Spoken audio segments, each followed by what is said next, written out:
Hey everybody, what is going on? I hope you guys are all doing well, and welcome to another tutorial video. In this video, I'll be explaining to you guys how you can access the cPanel of your site through the WordPress dashboard. So let's get right into it. Now, you pretty much cannot do this through the WordPress dashboard itself. As you can see, I have this Reddit post, which has been archived, if I'm not mistaken, in the background, and pretty much, yeah, it's not possible through the dashboard for one simple reason, because WordPress is pretty much your website manager, your website builder, and everything, and you need to have access to the server where cPanel is located. They're located in different places, so if you want to access cPanel, you cannot technically do it through the WordPress page. However, you can do it using your site's domain.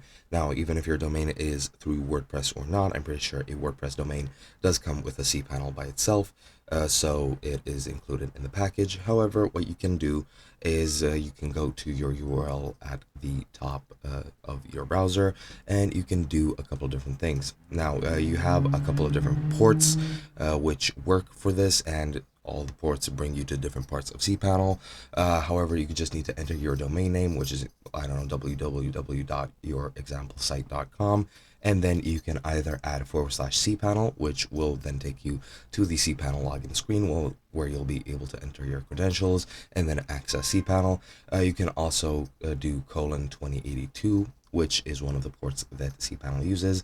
I've also heard of 2086, 2087. 2087 might be for the web host manager, which is again a cPanel service.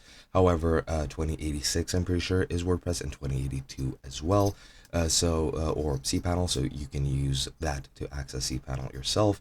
But if you are having trouble with the ports, just your site /cPanel will take you to where you want to go. Then just log in, and then you'll be able to, access cPanel.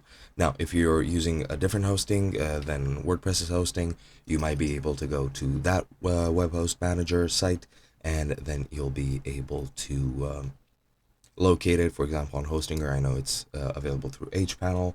However, on different hosting services, you will be able to access cPanel as well once you log into your account. But yeah, that is pretty much it.